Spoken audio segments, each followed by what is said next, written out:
I'm Ariane Elfont, and this is Death the Podcast. Death may be defined as the destruction or a permanent end of something. At Death the Podcast, we are looking closely at what happens when something ends. We listen, learn about, and discuss the stories that surround the subject of death. These stories bring up much more than feelings of fear and sadness. They offer opportunities for connection, for hope, and sometimes even for humor. Ultimately, if we are open to exploring death, we create greater potential to experience life. My guest today is Dr. Susan Nelson. Dr. Nelson is board certified in internal medicine, geriatrics, and hospice and palliative medicine. She presently serves as medical director of senior services for Franciscan Missionaries of Our Lady Health System and Franciscan PACE in Baton Rouge, Louisiana. Dr. Nelson holds numerous professional positions to champion the movement for providing quality end-of-life care for chronically ill patients living at home, in assisted living, and in long-term care facilities. Her work in this area has been far-reaching. One example is the position she took after Hurricanes Katrina and Rita as chair of the End-of-Life Task Force for the Louisiana Healthcare Redesign Collaborative. Results from that task force led to the statewide Coalition for Improved End-of-Life Care and the Louisiana Physician Orders for Scope of Treatment. Locally, regionally, and nationally, Dr. Nelson has been instrumental in her work in end-of-life care. Here today to discuss with us her passion for changing the way the chronically ill live and die is Dr. Susan Nelson. Welcome. Thank you. You are a real pioneer for geriatric hospice and palliative medicine.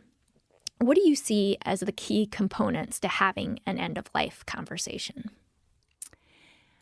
I think the biggest thing is to really ask the patient and their family the people that they consider their family, what they want and how they want to spend their days. And so it's really just asking a few simple questions to them so that you can understand where they're going or if they've even thought about it. For instance, if you have conversations with the 80-year-old daughters of 100-year-old people, sometimes they've never, ever even thought that their family member or their mother or father would die. It's just never a thought. They've been around for 100 years. Why wouldn't they be around for tomorrow? How do you balance your medical opinion about what's going on with the patient and the needs of the family, the wishes of the family? Well, sometimes it's really just getting them to look at what the patient's function is so that, the thought of them dying may have not ever crossed their mind, but they realize that, oh, yeah, mom hasn't walked in a couple of years, and now she's really not able to, get up to go, to the bathtub, and that she has to be, bathed in bed. And sort of they realize then that there's been a gradual decrease in function, that they can sort of accept that things aren't getting better. Mm-hmm. But sometimes people are just really unaware of that being a marker of how well or how badly we're doing. Completely separate from somebody who has a disability, a lifelong disability, which then is a whole different topic of conversation. But someone who has acquired disability, and then the word frailty doesn't really come up much in our world. Frailty is really defined as to be less and less until you are no more, if you look in the Webster Dictionary. And so, trying to have families understand that as you do get older, we have less and less abilities to do things and to cope with things. And so sometimes that's the easiest way to discuss it. Sometimes people just have no desire to talk about it at all or even realize it. We'll leave the room, sort of storm out, things like that. So, what kind of training do physicians get about these conversations, how to have them? Well, not much. And it's really sad. So, I finished medical school a long time ago, in the 80s, and I had several good teachers. but it wasn't anything formal. And so now we're really trying to formalize having difficult conversations. And difficult conversations may be the way surgeons approach talking to the family about, that you do or don't need a particular operation, as much as about end-of-life conversations. But, it's probably a third of the medical schools actually have formal training in that. And so we're trying to change that. I'd really love to see the training happen in all allied health professionals, because sometimes, or most of the time, in fact, the nurses in the hospital seem to know the patient and family interaction better and can gauge what's going on in the room better than the physician who, drops in and out once or twice a day, where the nurse is in more often. So having a whole group of people just learn how to have conversations. What kind of support is there for physician, nurses, mental health professionals after they're having these kinds of conversations? Because I imagine there are many dynamics at play and all sorts of things can unfold that are powerful. Yes. So, sometimes the biggest detriment is the physician not really thinking that the conversation may be appropriate, but yet the patient has expressed to someone else that's come in the room that, I'm really tired, or I don't think this is all worth it. And to be able to understand that those are words that need more exploring. Because the easiest thing to do is to go, okay, fine, and leave the room. And so some of it is really having permission from the physician to be able to have those conversations and then report back to the physician that the patient may be ready to hear something different. I don't know. So permission from the physician for somebody else on the team to be able to kind of open this door? Yes. Where do you feel like the role of the mental health professional could be improved in the hospital room? Boy, I think all of us need more mental health professional assistance. But really getting to understand what people's feelings are. Sometimes their anxiety, their sleep disorder is really things that they've never said to anybody. And having someone who is non-judgmental to really interact with them to figure out whether it's a symptom that needs to be treated with medicine or it just needs to be, aired out. There's a woman, her name is Deborah Grassman, that is a nurse practitioner in the VA system in Florida. And she has written and talked a lot about peace at last. In fact, that's what she usually talks about, which is veterans as they're dying will be the first time they've ever told anybody about what happened to them. And I think that we need to get people's stories out of them better than we do now. And I think that mental health professionals could really help all of us be comfortable with going down that path. And are there some settings that you're familiar with that are better at maybe having more of a team approach at end of life? And if so, what are those settings? Because it sounds like that's would be helpful, is both from a supportive standpoint, but also just from a data standpoint of what's going on day in and day out with the patient. So one of the, and in the world of doctoring, there's procedures that people do. So gastroenterologists do scoping and surgeons operate. So hospice and palliative medicine physicians and geriatricians have our procedure is the family meeting. And it really is to get the people on the team together with the people on the team caring for the patient, so the family unit, together and just, go over what's important, what's going on, and a realistic view of what can be done and what should be done and what the recommendations are. I think too many times we've gone the other direction. We used to be a very paternalistic medical community where the doctor said, you will do this, and that's what people did. We swung the other way with, patients arriving with, a whole ream of paper that they got from the internet on what should happen to them. And so I think we need to come back to the middle where patients explain what it is that they want, perhaps, and then we, the health professionals, guide them in what's possible.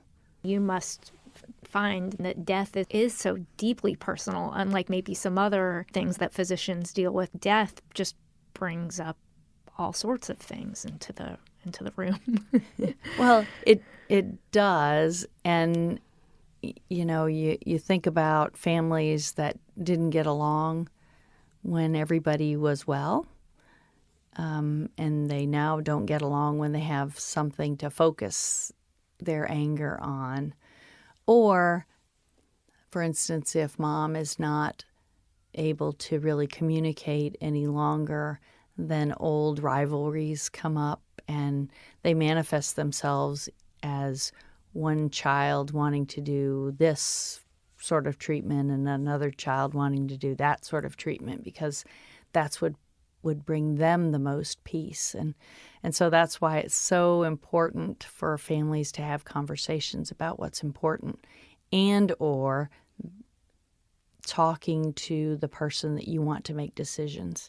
So sometimes people assume that their oldest son will be the one who will make decisions, and yet the youngest daughter is the one who really is the one who can follow through on mom's wishes, no matter what they are. But no one would have thought that the youngest daughter would be the person picked. And then there's this big fight over that.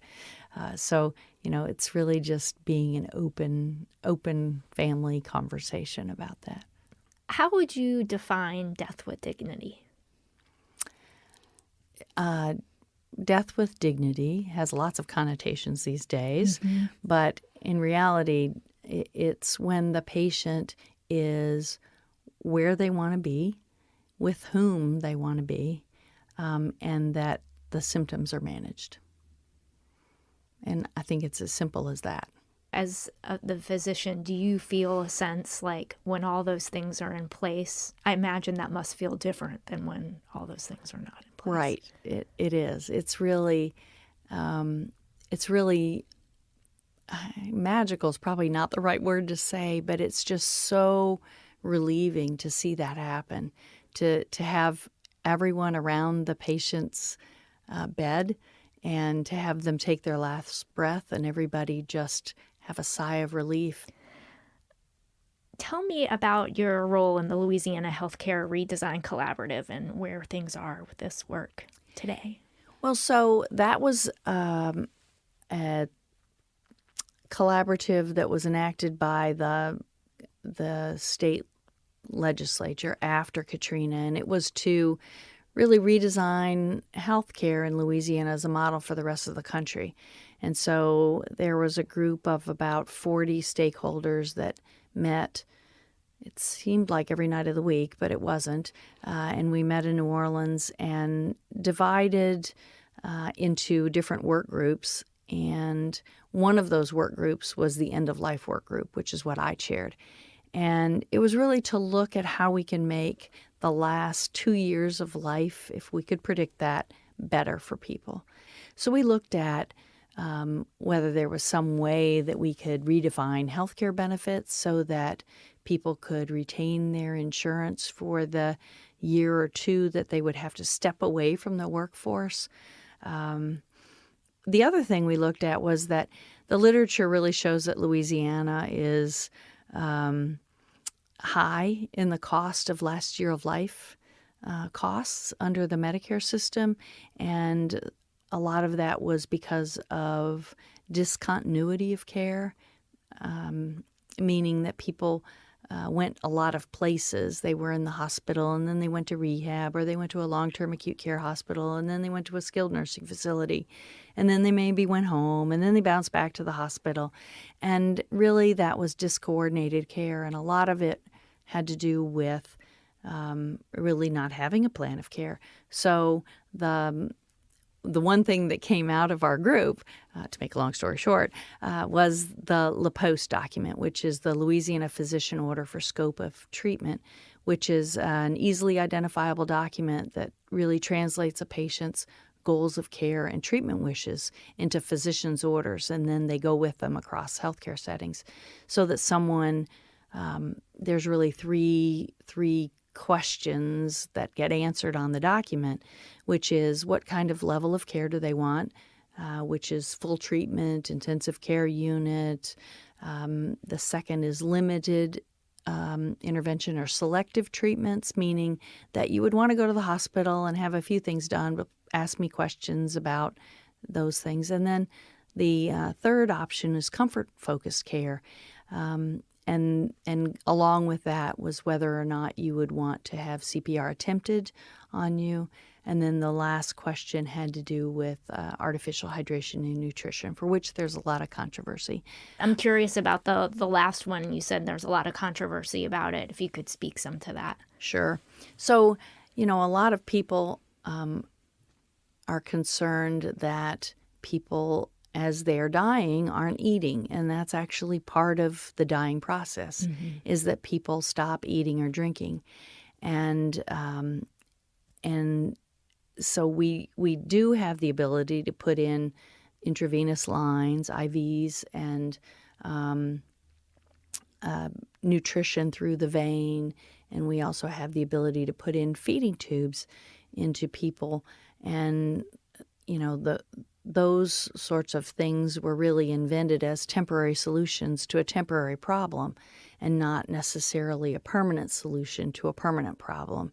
And so that in many people who are dying, adding tube feeding to them can actually cause more complications, and still the patient is dying at the end of the time frame. So the most controversy has been over patients in persistent vegetative state, which is really a tiny, tiny part of the population who have an illness for which a feeding tube may have been placed.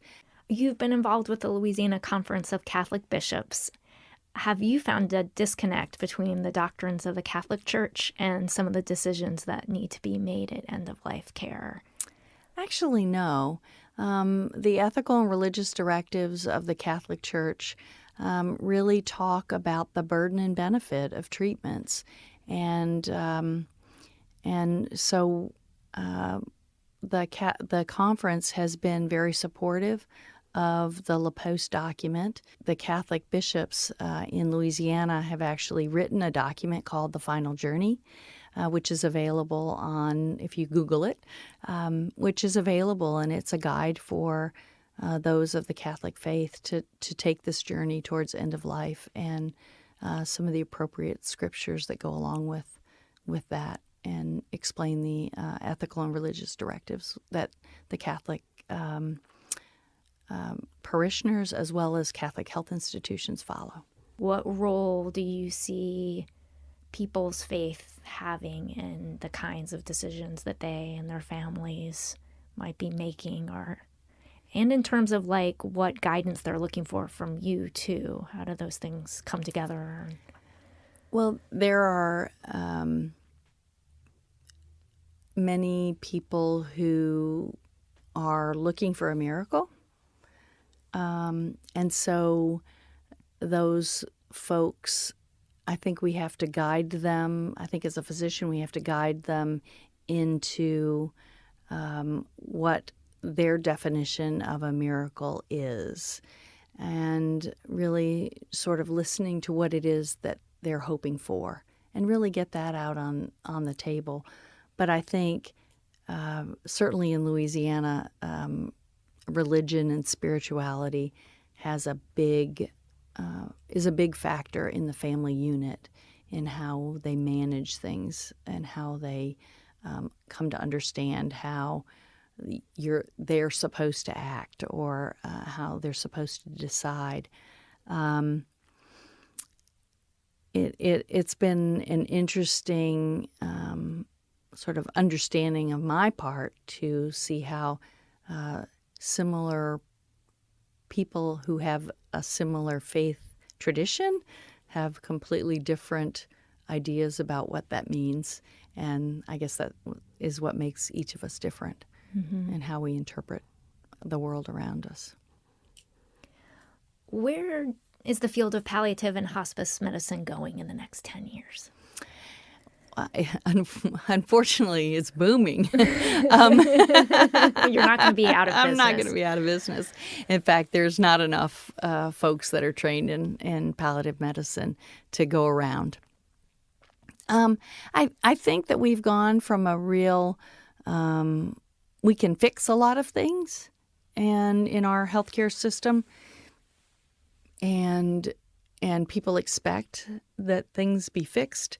But when they can't be fixed, they really do want someone to tell them how they're going to relieve their symptoms.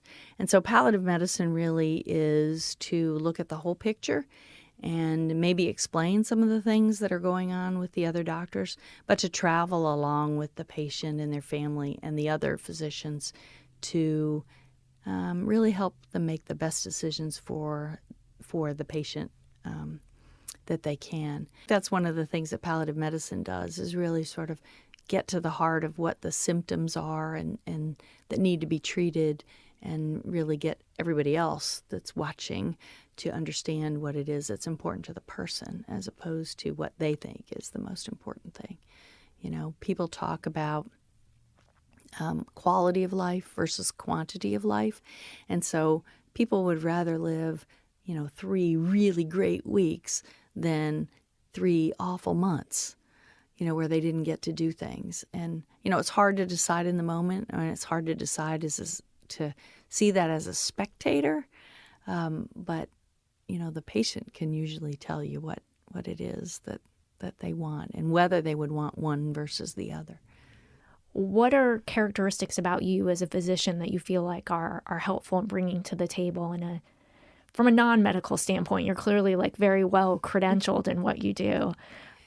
I think it's just the ability to listen and to take some cues from the patient and the family about things that are going on. I think that's part of internal medicine, where we were trained to really look at all the clues that were going on and come up with a solution for the patient. And in this situation, palliative medicine is really looking at all the clues and coming up with a solution for the patient, but it may not be curative. Mm-hmm. And there's a difference, and that difference makes a lot of people uncomfortable. But just being able to listen and sort of put 2 and 2 together and get 4 instead of 8 is really helpful. Being empathetic without being sympathetic, to try and understand what they're doing without feeling sorry for them. Although, I'm sad. I cry with patients and their families, and so it's tough to do that, all the time. But what do you want to continue to pursue in your professional career? I would like to see more people be comfortable with palliative medicine skills, more doctors be comfortable with conversations and palliative medicine skills. So I'd really like to see medical schools really begin or improve their training of young students, which then rubs off on their faculty members, on how to do it better and to be more clued in to what it is that the patient wants. And then to really see some of the laws that we have in Louisiana sort of fixed, because some of them are in conflict. You must feel very driven and passionate to get involved at a legislative level and not... Yeah, well, there's some really funny laws that are out there. For instance, I don't know why this is, but our advanced directive statutes direct that our living wills are kept by the Secretary of State instead of with the Department of Health or some other organization. And so the Secretary of State's website has that information. And we don't really have we have a registry, but it's not very robust as you could do now. And so, just trying to get different departments to get together on how to do things. You think of the Department of Motor Vehicles has a great registry. I mean, we all have driver's licenses, or we hope we do. And the organ donation is on that, and so that doesn't link directly. And they always ask you if you have an advance directive, and yes or no, but it doesn't go anywhere. And so really having it go somewhere would be an ideal thing that I would like to do. That sounds quite pragmatic. Yeah. Do you have personal experience that drove you to be as passionate and as involved as you are in this field? Well, I early in my career, I was a third-year medical student when the first patient with AIDS was in Houston, and we sort of didn't know what to do for those folks, but they were dying. And to be able, as a medical student, you sort of were the least. We were the least costly person on the team for sure, and sitting with people who were young and who were dying was something you had to experience, and not, and there wasn't really any book education about that. And then my father died young of prostate cancer, and was really, now looking back, was not provided as much pain medicine as he certainly needed. He had disease in his bones and really couldn't move without almost, writhing in pain. And looking back at that very early in my career was something that needed to be fixed. I think making house calls is just a picture's worth 1,000 words, and to understand what the family's going through. Took care of a young man who was on really high-dose opioids, narcotics for his pain, really young guy, and he had a bowel obstruction, so things that he took in to eat couldn't go anywhere. And so, early he had vomiting all the time, whatever he ate, but he wanted to eat. And so we had something put in, sort of a reverse feeding tube. So he would eat a sandwich and grape knee-high, and then he would let it come out this tube instead of actually vomiting. And that seems so strange. It was just, he wanted to eat, and he wanted to be a normal kid, and so doing that so that he could do that without having to to vomit was just something that literally made his day.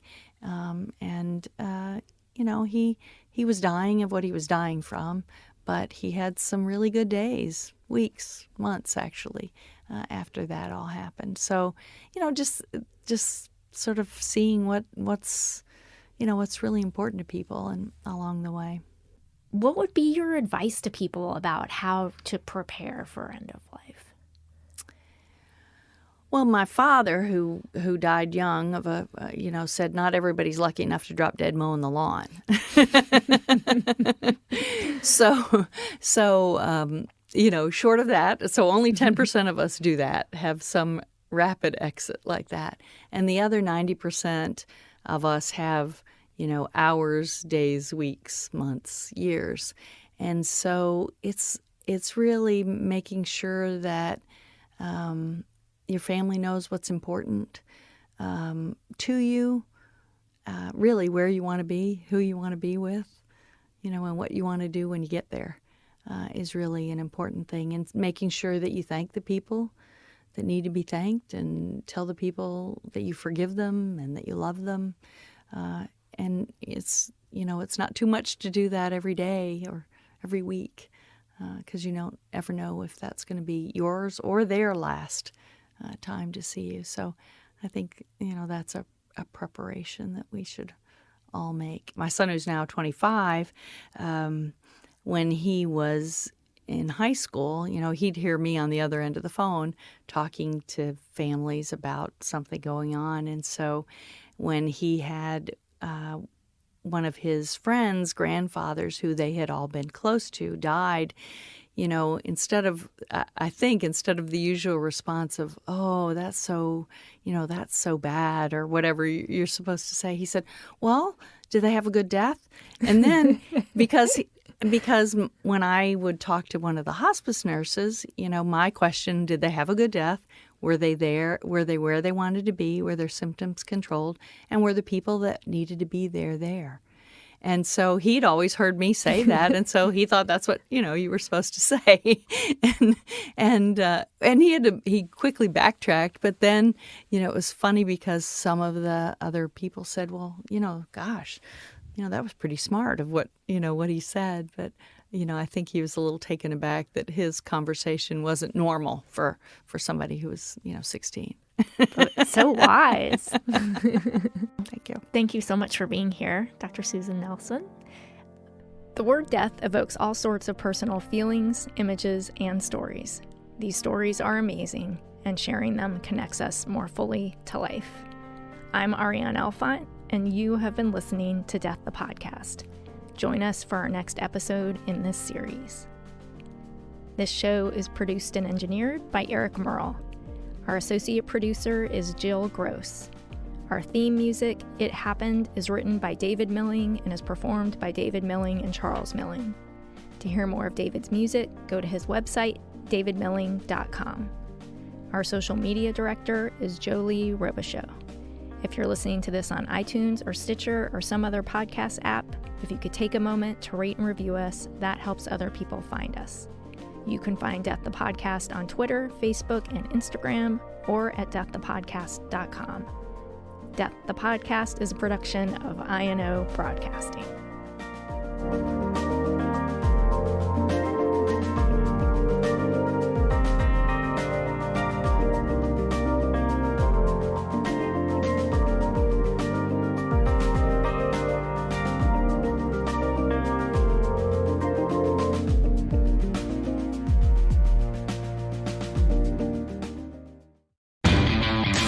Labor Day signals the unofficial end of summer, but not the end of your outdoor projects. Lowe's helps you do it right and helps you save with Labor Day deals throughout the store.